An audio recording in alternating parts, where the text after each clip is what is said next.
Tuhan menuntut gereja lebih baik. Bagaimana tentang dunia tempat kita tinggal, dari desa gereja ke desa global.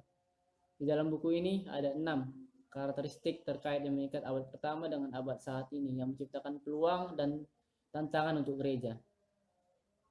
Yang pertama, negara adidaya tunggal dan dominan. Negara adidaya Romawi ini sebenarnya diuntungkan oleh penyebaran Injil dalam banyak hal. Paulus memungkinkan sepenuhnya panggilannya untuk membawa firman Tuhan kepada orang bukan Yahudi.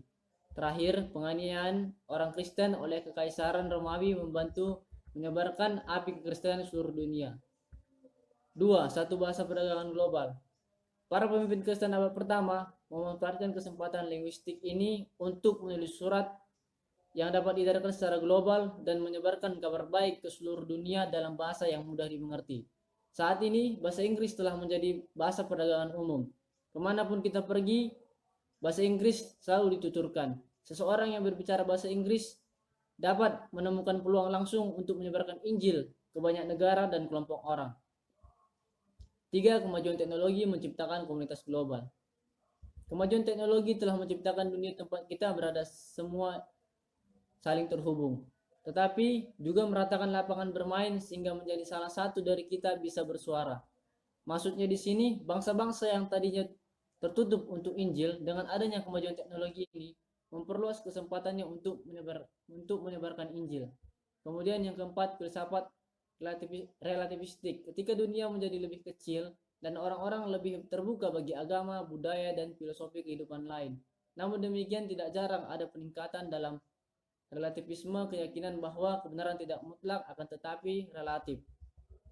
Saat ini filosofi relativisme meningkat pada tingkat yang mengkhawatirkan. Hanya dibutuhkan waktu yang singkat di bawah kerangka seperti itu hidup kehilangan semua makna dan kegelapan dan keputusasaan meliputi semua pikiran seseorang. Aktivitas kafir dan okultisme, praktiwiska, sihir, penyembahan, ilmu gaib, dan paganisme meningkat pesat di kalangan anak muda. Mereka rindu untuk mengalami dunia spiritual yang mereka tahu ada. Mereka punya kerinduan yang dalam untuk beribadah dan sayangnya telah beralih ke penciptaan daripada pencipta. Yang keenam, pergaulan bebas, penyimpangan, dan kecanduan bahan kimia. Saat ini penyimpangan seksual merajalela. Ada banyak sisi efek dari peningkatan aktivitas seksual yang buruk ini. Menular seksual, penyakit meningkat dalam proporsi pandemi. Dalam hidup kita hampir saja kehilangan sebagian besar populasi dari benua terbesar di dunia untuk AIDS. Orang yang rusak paling menerima Injil, karena Allah memiliki harapan kebebasan dan pengampunan bagi orang-orang seperti itu. Kita masuk ke bagian 2, bagaimana sebenarnya kita mengubah budaya dari pelayanan secara modern dunia ke postmodern. Di video sebelumnya tadi teman saya sudah menjelaskan beberapa perubahan global yang telah mencerminkan abad pertama. Dengan begitulah pergeseran dari cara pandang modern dan pandang dunia postmodern. Oleh karena itulah gereja harus menyadari perubahan ini dan menyesuaikan bagaimana sebenarnya sebagian besar para penginjil untuk mengartikulasikan beberapa perubahan budaya yang telah terjadi dari modern ke pasca modern. Postmodern ini adalah sebuah pandangan atau sebuah pemikiran yang berdasarkan suatu pemikiran dunia yang tentunya saja keberadaannya sangat mempengaruhi perkembangan dan kebudayaan manusia tersebut. Oleh karena itulah penerapan dan postmodern ini telah dilakukan dengan berbagai bidang seperti halnya seni, arsitektur, musik, film, dan sebagainya. Namun kita melihat juga masuknya dunia untuk mengubah budaya dalam pelayanan secara modern ke postmodern. Kita melihat banyak sekali gejolak-gejolak dalam menentukan ranah-ranah yang ada. Oleh karena itulah kita melihat kembali bagaimana gereja yang sekarang harus mengikuti ranah dalam perubahan-perubahan budaya yang mendunia. Namun tidak terlepas begitu saja dari permurnaan dari citra Allah, postmodern ini harus menarik ke dalam ranah bagaimana sebenarnya pelayanan-pelayanan yang harus dilakukan. Begitu saja dari permurnaan dari citra Allah, postmodern ini harus menarik ke dalam ranah bagaimana sebenarnya pelayanan-pelayanan yang harus dilakukan untuk menjadi masa depan gereja. Itulah sebabnya reaksi dari Naruli yang menciptakan filosofis yang terhadap yang dilakukan secara kebutuhan yang harus dilakukan untuk masa depan gereja.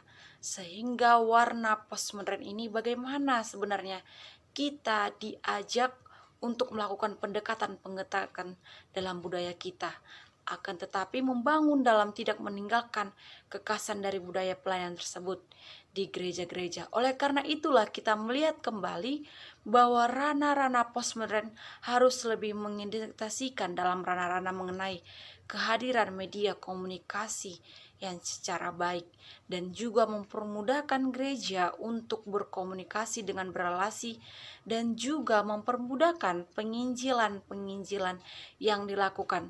Oleh karena itulah, jika kita melihat dan mencermati dari Paus Fransiskus bahwa komunikasi dunia mengatakan bahwa Allah itu bukan sendirian, melainkan persekutuan ia adalah kasih, dan karena komunikasi selalu menggunakan ideal komunikasi.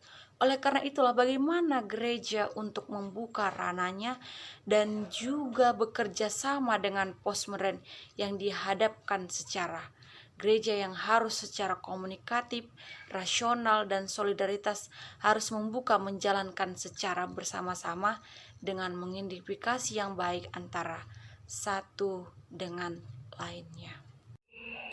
Kita masuk ke dalam bagian mengenai misi gereja. Bagaimana misi gereja? Misi ibaratkan dengan aliran sungai yang mengalir, yang merujuk pada gereja dan misi. Akan tetapi, kebenarannya adalah bahwa gereja diibaratkan seperti sungai karena misi kerajaan Kristus yang lebih besar daripada gereja. Yang kita diminta untuk bergabung dalam misi bukan hanya sekedar menambahkan misi sebagai salah satu yang harus kita lakukan. Seperti halnya, gereja diutus untuk misi oleh Tuhan dan sebaliknya Tuhan sedang dalam misi dan gereja dan dipanggil untuk bergabung dengannya.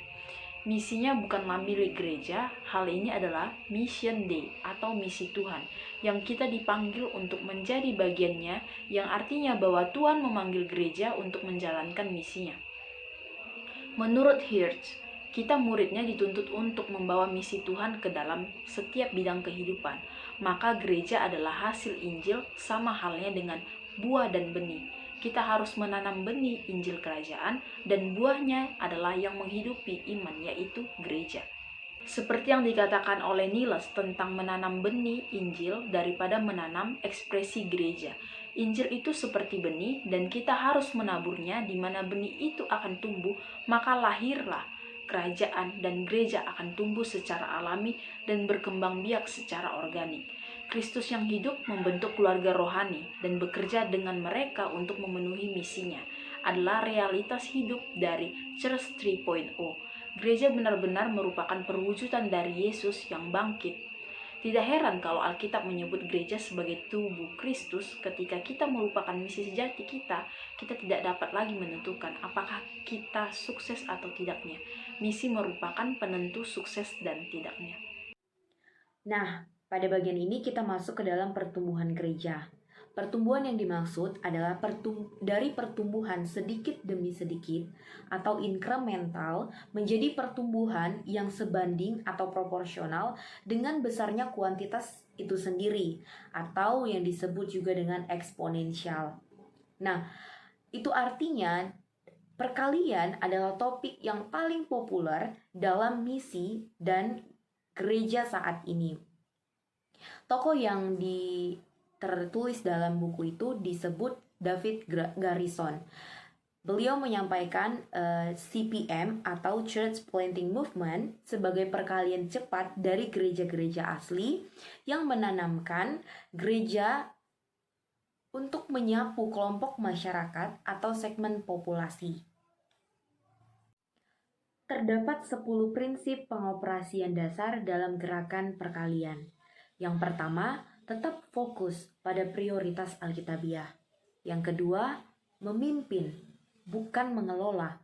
Yang ketiga, membuat relawan, bukan karyawan. Yang keempat, bersikaplah proaktif, bukan protektif. Yang kelima, fokus dalam misi, bukan uang. Yang keenam, ingatlah bahwa pemimpin adalah hamba. Yang ketujuh, semua tentang kehadiran Kristus, bukan program kebijakan dan hak lebih tinggi. Yang kedelapan, tetap di pinggir bukan arus utama. Yang kesembilan, ingatlah bahwa ini tentang perkalian, bukan penjumlahan. Dan yang terakhir, yang kesepuluh, jaga agar struktur tetap rata dan ramping. Baik, selanjutnya saya akan menjelaskan bagaimana model gereja. Nah, di sini ada beberapa model-model gereja dan kita ketahui bahwa gereja mula-mula adalah puncak dari gereja. Nah, yang pertama adalah model Yerusalem yang homogen. Nah, gereja ini adalah gereja yang bersifat luar biasa, berani, murah hati dengan miliknya sendiri. Gereja ini bertumbuh cepat dan adanya pertumbuhan di dalam gereja. Dan kita mengetahui bahwa gereja Yerusalem merupakan sebuah model gereja karena satu-satunya gereja yang memiliki khotbah umum reguler. Gereja Yerusalem layak didapatkan sebuah pengakuan bahwa gereja ini merupakan induk dari semua gereja. Yang kedua adalah model Antioquia yang multi etnis. Gereja ini difokuskan di luar kebutuhannya sendiri, sementara gereja Yerusalem yang memberikan miliknya sendiri untuk membantu miliknya. Gereja Antioquia adalah gereja multi etnis pertama dengan misi yang disengaja dan melakukan sebuah tindakan yang mengubah bentuk gereja untuk masa depan dengan menjungkir balikan dunia dengan menjadi pertama sengaja mengirimkan misionaris untuk menjangkau bangsa-bangsa. Yang ketiga, model Tesalonika yang multi etnis dan juga misi jaringan yang regional. Model ini adalah contoh yang baik bagi gereja dan gereja ini tidak lepas dari perbedaan budayanya dan menghadapi kebencian dengan begitu banyak sehingga gereja Tesalonika terkenal di dunia karena sifat yang saling mengasihi. Yang keempat ada model Romawi yang jaringan perkotaan organik. Yang kelima ada model Ephesians atau yang disebut dengan gereja Efesus. Bentuk gereja yang lebih cepat dan reproduktif dapat memenuhi suatu wilayah dalam waktu yang singkat dan bahkan memulai pekerjaan dalam negara. Nah, yang keenam ada model transisi. Nah, model ini banyak ditemui di daerah tradisional gereja di Amerika Serikat, negara yang berusaha untuk melakukan transisi menjadi lebih organik. Bagian ke-6. Bagaimana dengan gereja model? Dalam paper, kelompok melihat bahwasanya gereja organik bukanlah model. Justru model itu adalah cara untuk memahami gereja organik. Dan kemudian kita melihat bagaimana cara ekspresi gereja organik yang terdesentralisasi menjadi terpusat. Yang pertama, kapel kebangkitan, di mana gereja yang dimiliki di seluruh dunia dalam berbagai budaya dan bahasa, kemudian ada rasa identitas dalam jaringan ini yang hanya benar-benar dirasakan melalui hubungan dengan orang-orang. Yang kedua, persimpangan atau jembatan, di mana gereja-gereja terus melakukan komunikasi lebih banyak satu sama lainnya, dan kadang-kadang mereka mengadakan acara pelatihan untuk para pemimpin gereja. Yang ketiga, gereja passion. Gereja passion ini merupakan gereja yang penuh gairah. Dan yang keempat, valley life atau kehidupan lembah. Valley life ini adalah jaringan. Semua gereja berkumpul untuk pertemuan mingguan, meskipun awalnya merupakan kebaktian yang lebih tradisional. Dan lambat laut sekarang mungkin mereka mengadakan ibadah atau kebaktian di seperti jalan doa dan sekalian retreat. Dan di minggu kedepannya mereka berkumpul di rumah seorang wanita tua, sebab orang-orang Valley Life ini memiliki rasa identitas bersama. Yang kelima, persekutuan non-Kristen. Persekutuan ini merupakan jejaring gereja rumah, tetapi mereka tidak memiliki nyanyian penyembahan atau pujian. Bukan mereka tidak percaya ataupun tidak melakukannya, melainkan mereka percaya bahwa penyembahan harus dilakukan di gereja rumah dan bukan di pertemuan hari Minggu. Pertemuan pada hari Minggu memiliki waktu mengajar yang kuat dan setara dalam pikiran dengan pengajaran di gereja Yerusalem yang tertulis dalam Kisah Para Rasul 2 ayat 42. Gereja terjadi di rumah-rumah. Yang terjadi di hari Minggu bukanlah gereja. Beberapa orang menolak pendekatan desentralisasi ke gereja karena takut kurangnya pengontrolan dan lebih bahayanya penyalahgunaan kepemimpinan, bahkan pengajaran serta pelanggaran karakter. Banyak cara atau ahli-ahli mencoba mencari cara untuk memusatkan gereja organik. Mungkin kita semua harus memulai berpikir tentang bagaimana mendesentralisasi organisasi kita saat ini, karena di situ letak kekuatan yang dapat mengisi bumi dan kemuliaan kehadiran Kristus dan hampir yang terbendung. Baiklah, selanjutnya masuk ke dalam Ledger Gathering atau pembentukan jaringan kelompok pemuritan. Adapun tujuan dari pembentukan jaringan kelompok pemuritan ini sendiri, kami kelompok memberi 3 tujuan. Yang pertama ialah membentuk komunitas baru, yang kedua memberi pengajaran mengenai Kristus, dan yang ketiga ialah memberikan perubahan atau transformasi di dalam kelompok atau di dalam wilayah terjadinya pemuritan tersebut. Adapun cara melakukan atau cara membentuk jaringan kelompok pemuritan ini sendiri dapat dilakukan dengan cara melakukan peribadahan, dan yang kedua melakukan pertemuan langsung dengan anggota atau dengan masyarakat wilayah tertentu. Nah, dalam pembentukan jaringan kelompok pemuritan ini sendiri yang harus diperhatikan ialah efektivitas. Bagaimana tujuan, bagaimana transformasi itu dapat dilakukan dalam kelompok tersebut, dapat dihidupi dan dapat dilakukan dalam kehidupannya sehari-hari. Kemudian biasanya misionaris atau gereja dalam melakukan atau pembentukan jaringan pemuritan, kelompok pemuritan ini sendiri terdiri dari 7 bagian, di mana dalam 7 bagian ini terdiri dari jumlah anggota yang berbeda-beda, dan dari jumlah anggota yang berbeda-beda ini masing-masing mempunyai tingkat keefektivitasan yang berbeda juga. Yang pertama ialah unit dasar yang terdiri dari 2-3 orang. Kelebihan dari unit dasar ini terdiri dari 6. Yang pertama, komunitas yang dibangun lebih kuat. Yang kedua, akuntabilitas lebih kuat. Yang ketiga, lebih kuat dalam menjaga kerahasiaan. Yang keempat, lebih fleksibel. Yang kelima, komunikasi yang dilakukan dalam kelompok tersebut lebih efektif. Yang keenam, kepemimpinan menjadi lebih kuat karena hanya terdiri dari 2-3 orang, sehingga individu dan individu lainnya saling mengenal, saling akrab, dan melakukan pemuritan tersebut lebih efektif. Dan yang kedua ialah tim kepemimpinan, di mana pada pemuritan ini terdiri dari 4-7 orang. Nah, adapun kelebihannya, jika pada pemuritan ini terdiri dari 4-5 orang, maka itu adalah ukuran efektif untuk mengambil suatu keputusan. Namun apabila terdiri dari lebih dari 5 orang, maka akan ada kecenderungan dari salah satu anggota kelompok yang tidak terbuka dengan pemikirannya demi untuk mencapai keutuhan kelompok atau keutuhan jaringan pemuritan tersebut.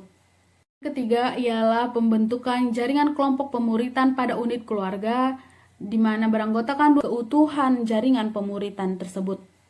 Ketiga ialah pembentukan jaringan kelompok pemuritan pada unit keluarga, di mana beranggotakan 12-15 orang sekaligus. Adapun kelebihan pada unit ini ialah mempunyai kesadaran yang lebih mengenai pentingnya sebuah keakraban. Yang kedua ialah memiliki hubungan yang santai antara satu individu dan individu lainnya. Sementara kekurangan pada unit ini ialah bukan ukuran terbaik untuk membuat suatu keputusan kepemimpinan, karena masing-masing anggota atau salah satu anggota mempunyai sifat yang egois, sifat yang merasa dirinya paling bisa menjadi seorang pemimpin, atau dengan kata lain, sebagian anggota ingin menjadi ketua sehingga tidak mau mendengarkan satu sama lainnya.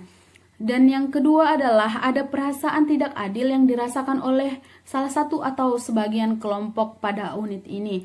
Sehingga pada unit ini tujuan dari pemuritan itu tidak tersampaikan dengan efektif.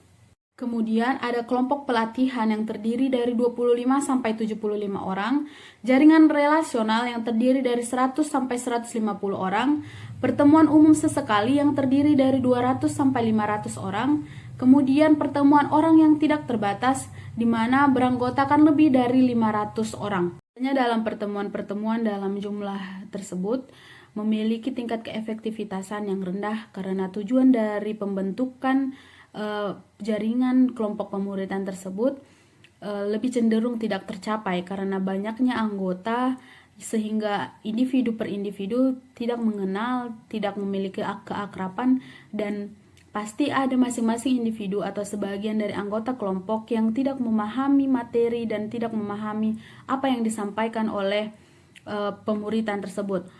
Kemudian ada indikasi yang lebih besar bahwa pembentukan jaringan kelompok pemuritan tersebut tidaklah permanen.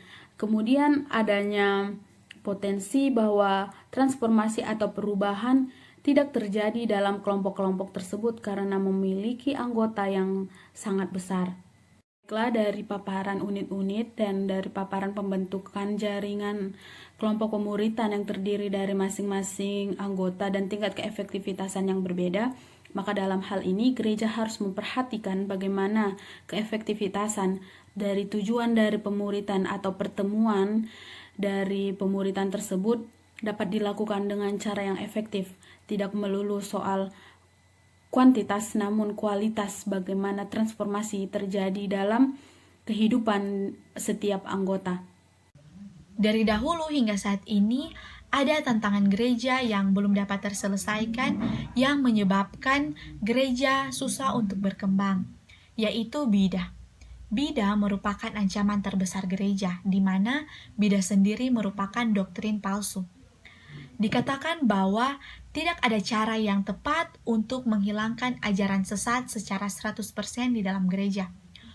Untuk menjadi pemimpin yang berdiri di atas mimbar, tidak cukup untuk menyelesaikan ajaran-ajaran sesat kepada jemaat, tetapi bisa saja terjadi di mana seorang pemimpin tersebut yang membuat ajaran sesat terhadap jemaat. Selama jemaat menganggap pemimpin sebagai penjaga gerbang kebenaran, maka dengan begitu akan membiarkan mayoritas umat Tuhan hidup dalam kegelapan. Karena seperti yang sudah saya katakan tadi, di mana tidak semua pemimpin mengajarkan tentang kebenaran Tuhan, melainkan ada juga pemimpin yang memberdayakan firman Tuhan untuk menyebarkan kepalsuan. Ada 3 unsur yang kuat memunculkan bidah atau doktrin di tengah jemaat. Yang pertama, pemimpin yang kuat dan beropini.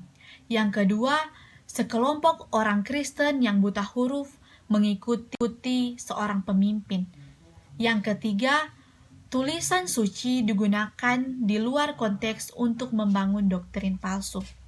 Untuk itu, pemimpin yang sejati merupakan pemimpin yang menjaga kemurnian firman Tuhan. Banyak jemaat dengan mudah menerima ajaran palsu dikarenakan sangat percaya kepada pemimpin tanpa mengkritisi yang disampaikan ataupun yang diajarkan kepada mereka, karena menganggap pemimpin itu lebih di atas dan bisa dipercayai. Untuk menghindari ajaran sesat ini, tentunya harus hidup berdasarkan apa yang ada dalam kitab suci, dan bukan hanya itu, tetapi percaya bahwa Yesus sendiri merupakan kebenaran ilahi karena Yesus adalah wahyu Allah untuk umat manusia.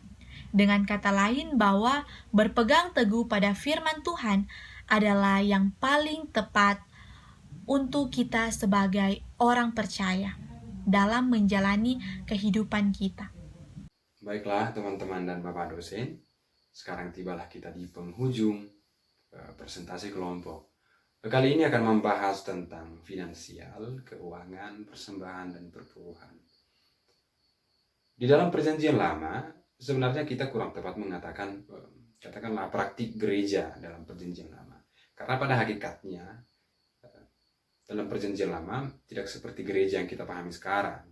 Dalam masa itu adalah katakanlah sinagog atau perkumpulan begitu umat Yahudi. Nah, perpuluhan dipahami dalam umat Yahudi, keyahudian sebenarnya dipahami dalam umat Israel yang menganut teokrasi, yang agama dan negara adalah gabung menjadi satu, sehingga 1/10 itu termasuk ke dalam pajak juga untuk mengurus gereja dan lain sebagainya, juga untuk finansial, katakanlah demikian, untuk suku Lewi.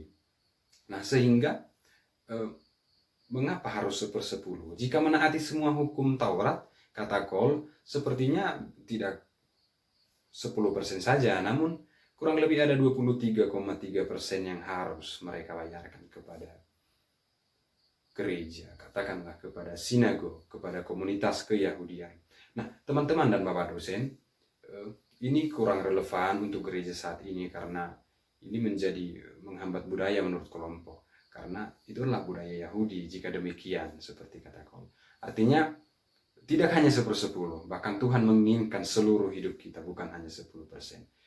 Nah, jika ada yang mengatakan bahwa yang tidak memberikan 10% maka dia merampok Tuhan, sepertinya hermeneutiknya kata Kol kurang baik, perlu diperbaiki karena Tuhan butuh segalanya, lagi-lagi Tuhan butuh semua hidup kita, bukan 10. Nah, di dalam perjanjian baru juga Paulus menyinggung tentang persoalan uang, persoalan persembahan. Kita beralih dari perpuluhan ke persembahan dulu. Nah, persembahan yang dikatakan Paulus adalah untuk misionaris atau misioner atau yang membawa misi gereja, untuk bukan sesuatu finansial atau untuk sehari-hari, namun apa yang boleh mereka berikan kepada mereka, bukan untuk mengurus gereja, untuk bangunan, tidak seperti itu. Lebih kepada sosial juga, lebih kepada kemampuan. Dan ini perlu kita perhatikan, semuanya itu tidak dikumpulkan di gereja. Bukan gereja yang mengumpulkan, namun menabunglah. Menabunglah, kemudian tabunganmu itu akan kamu berikan kepada misionaris yang datang, atau kepada penginjil yang datang, kata Paulus demikian. Lalu kita menjadi bertanya-tanya, sepertinya gereja harus berbenah. Gereja harus berbenah dalam persoalan keuangan. Karena jujur saja teman-teman, gereja teman-teman dan gereja saya, gereja kita memiliki banyak masalah. Dan salah satu masalah yang paling sering adalah persoalan uang dan persoalan, katakanlah persoalan finansial yang terkadang kurang atau lebih. Saya belum pernah mendengar lebih, masih kurang. Nah, artinya ini perlu kita benahi, kata Kol. Jika Kol melihat refleksinya dan menceritakan refleksinya tentang gerejanya, itu semua ditabung. Yang bisa memberikan persembahan silakan. Yang memberikan perpuluhan tetapi bukan perpuluhan ya. Kita harus merubah perkataan tersebut karena mungkin saja lebih dari 1/10 atau 1/20, 30, 40 atau semuanya. Semua hidupnya mungkin diberikan kepada Tuhan. Itu alangkah lebih baiknya. Nah, itu dikumpulkan untuk membantu teman-teman, untuk membantu jemaat-jemaat yang mungkin butuh bantuan. Ada yang sakit, sosial, diakonia, dan lain sebagainya.